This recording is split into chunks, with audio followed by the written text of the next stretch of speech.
வணக்கம் நண்பர்களே. இப்போ நம்ம பார்க்க போகிற டாபிக் இன்இக்வாலிட்டி. ரீசனிங்கில் வரக்கூடிய டாபிக் இது மேக்ஸிமம் 3 மார்க்ஸ் வரைக்கும் கேட்பாங்க. எல்லா காம்படிட்டிவ் எக்ஸாம்லேயும் ரொம்ப இம்பார்ட்டண்டான டாபிக். இதை ஸ்கிப் பண்ணாமல் கேட்பாங்க. சரிங்களா? இது எப்படி கேட்பாங்க அப்படின்னா, ஒருத்தரை விட இன்னொருத்தர் பெருசாக இருக்கார், இல்லை அவருடைய வேல்யூ கம்மியாக இருக்குது, இல்லை 2 பேருமே சமமாக இருக்காங்க. இது எப்படி யூஸ் பண்ணுவாங்கன்னா, greater than, smaller than, equal to அப்படிங்கிற வேர்ட்ஸ் யூஸ் பண்ணி கேட்பாங்க. மேக்ஸிமம் அதுக்கான சிம்பிள் கொடுத்துருவாங்க. So greater than, smaller than, equal to, or greater than or equal to, பெருசாகவும் இருக்கலாம் ஈக்குவலாகவும் இருக்கலாம், smaller than or equal to, இந்த மாதிரியான சிம்பிள்ஸை கொடுத்து தான் நமக்கு கேட்பாங்க. ஒரு ஸ்டேட்மெண்ட் இருக்கும், ஸ்டேட்மெண்ட்டில் சர்டன் பீப்புளை கனெக்ட் பண்ணியிருப்பாங்க சம் சிம்பிள்ஸால். ஸோ டைரெக்டாக கேட்க மாட்டாங்க. இங்கே ஒரு நபர் இருக்காருன்னா ஒரு 5 மெம்பர்ஸ் 6 மெம்பர்ஸ் தாண்டி இன்னொருத்தர் இருப்பாங்க. இவங்க 2 பேர்த்துக்கான கனெக்ஷன் என்னன்னு கேட்பாங்க. அதுக்கு அவங்களே கன்க்ளூஷனும் கொடுத்துருவாங்க. அது சரியாக தப்பாங்கிறத நம்ம பார்த்து நமக்கான ஆப்ஷனை சூஸ் பண்ணிக்கலாம். சரி, அது எப்படி இருக்குங்கிறத பார்க்கலாம் பாருங்கள். ஏ கிரேட்டர் தேன் பின்னு சொல்லியிருக்காங்க. அதுக்கு என்ன அர்த்தம்னா, ஏ இஸ் கிரேட்டர் தேன் பி அப்படின்னு சொல்கிறாங்க. இப்போ ஏவுடைய வேல்யூ 10ன்னு வச்சிட்டிங்கன்னா பி எப்படி இருக்கணும்? அதை விட கம்மியாக தான் இருக்கணும். ஏன்னா ஏ இஸ் கிரேட்டர் தேன் பி, பியை விட ஏ பெருசாக இருப்பாருன்னு சொல்லிட்டாங்க. அப்போ பி எப்படி இருக்கலாம்னா 10ஐ விட கம்மியாக இருக்கலாம். 9, 8, 7 என்ன வேணாலும் இருக்கலாம். பட் 10ஐ விட கட்டாயம் கம்மியாக தான் இருக்கணும். சரிங்க பாருங்கள். ஏ இஸ் ஸ்மாலர் தேன் பின்னு சொல்கிறாங்க. ஏ எப்படி இருக்குன்னா ஸ்மாலர் தேன் பி, பி கூட கம்பேர் பண்ணும் பொழுது ஏ சின்னதாக இருக்கணும். அப்போ ஏவுடைய வேல்யூ நீங்கள் 10ன்னு வச்சா பி எப்படி இருக்கணும்? பெருசாக இருக்கணும் 10ஐ விட. 11, 12, 13, 1000 என்ன வேணால் இருக்கலாம். பட் கண்டிப்பாக 10ஐ விட பெருசாக தான் இருக்கும். தென் ஈக்குவல்னு சொல்கிறாங்க. ஏவுடைய வேல்யூ 10ஆக இருந்துச்சுன்னா பி எப்படி இருக்குங்க? அதுக்கும் சமமாக இருக்கும். அப்போ இதுவும் 10னா இதுவும் 10ஆக தான் இருக்கும். சரிங்களா? ஓகே. இப்போது எக்ஸ் கிரேட்டர் தென், இங்கே ஒரு பீப்புள் இருக்காருன்னு வச்சுக்கோங்க. சாரி, இங்கே ஒரு பர்சன் இருக்கார், தென் இங்கே ஒரு பர்சன், இங்கே ஒய் கொடுத்துருக்காங்க. ஏ எக்ஸை விட கம்பேர் பண்ணும் பொழுது இந்த நம்பர் ஆர் இந்த பர்சன் வேல்யூ கம்மியாக இருக்கார். அப்போது இவரும் கம்மியாக தான் இருப்பார். தென் இவரை விட இவர் எப்படி இருப்பாருங்க? கண்டிப்பாக கம்மியாக தான் இருப்பார். தென் அவரை விடவும் ஒய் எப்படி இருப்பார்?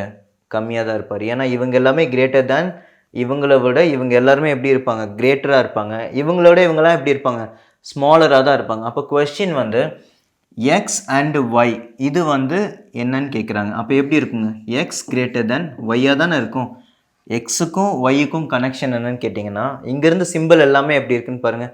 Greater than greater than greater than இருக்குது. இந்த மாதிரி இருந்துச்சு அப்படின்னா நீங்கள் யோசிக்காமல் எக்ஸ் கிரேட்டர் தென் ஒய்ன்னு நாம் எழுதிக்கலாம். சரிங்களா? எப்போது சிம்பிள் எல்லாமே ஒரே மாதிரி இருந்துச்சுன்னா அந்த சிம்பிள் எடுத்து அப்படியே அங்கே போட்டுடலாம்.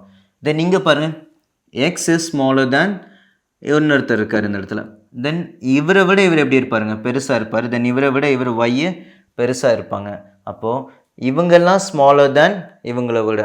அப்போது எக்ஸ் அண்ட் ஒய்க்கான ரிலேஷன்ஷிப் கேட்டிங்கன்னா எக்ஸ் ஸ்மாலர் தேன் ஒய். இது எப்போன்னா சிம்பிள்லாம் ஒரே மாதிரி இருந்துச்சுன்னா யோசிக்க வேணால் எடுத்து நீங்கள் அப்படியே அப்ளை பண்ணிடலாம். தென் இங்கே பாருங்கள், எக்ஸ் அப்படிங்கிற பர்சன் இவருக்கு ஈக்குவலாக இருப்பார். இப்போ நீங்கள் இவருக்கு ஒரு வேல்யூ கொடுத்தீங்கன்னா அதே வேல்யூ தான் இவரும் இருப்பார். தென் இவரும் ஒய்யும் எப்படி சொல்கிறாங்க? ஈக்குவல்னு சொல்கிறாங்க. அப்போ 3 பேர் ஒரே வேல்யூவாக தானே இருப்பாங்க. அப்போ இவங்களுக்கான ரிலேஷன்ஷிப் என்னங்க? எக்ஸ் ஈக்குவல் டு ஒய்ன்னு வச்சுக்கலாம். சரிங்களா? இப்போ அடுத்தது, இதுதான் ரொம்ப ரொம்ப முக்கியமான விஷயம். இதில் நிறைய பேர் கன்ஃபியூஸ் ஆகிக்குவாங்க. பட் வெரி சிம்பிள் டாபிக் இது. அந்த கான்செப்ட் எப்படின்னு பாருங்கள். X greater than one some person. சரிங்களா? இந்த பர்சனை விட எக்ஸ் எப்படி இருப்பார்னா கிரேட்டராக இருப்பார். இவரோட வேல்யூ நீங்கள் 10ன்னு கொடுத்தீங்கன்னா இவர் எப்படி இருக்கலாங்க? நான் அப்ராக்சிமேட்டாக ஒரு 13 அப்படின்னு வைக்கிறேன். சரிங்களா? எடுத்துக்கலாம். தென் 0 இவரை விட ஓவை விட ஒய் எப்படி இருப்பார்னா பெருசாக இருப்பாருன்னு சொல்கிறாங்க. இந்த பர்சன் எப்படி இருப்பார்னா 13ஆகவும் இருக்கலாம், இல்லை என்னவா வேணாலும் இருக்கலாம். சரிங்களா? இவர் ஒரு 16ஆக இருக்கலாம். நம்ம அப்ராக்சிமேட்டாக தான் சொல்ல முடியும், எக்ஸாக்டாக நமக்கு தெரியாது.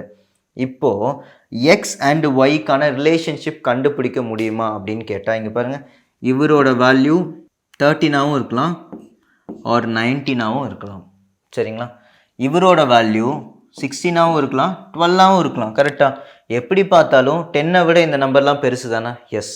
இங்கே பாருங்கள், இங்கேருந்து பார்க்கும்போது 13, 19 ரெண்டுமே பெருசு தான் 10ஐ விட.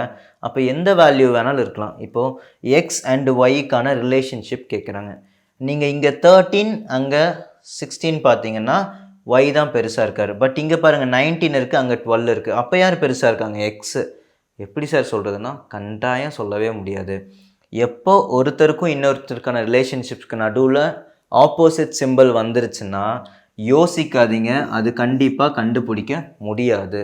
ஸோ அதுக்கான ஆன்சர் சொல்ல முடியாது, cannot be determined. அதைய எப்போவுமே யோசிக்காதீங்க, தப்புன்னு போட்டுட்டு நெக்ஸ்ட் கொஸ்டின் போயிடுங்க. சரிங்களா?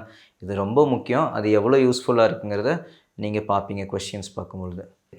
வீடியோக்குள்ளே போகலாம். நன்றி நண்பர்களே இன்ட்ரொடக்ஷன் பார்த்ததுக்கு.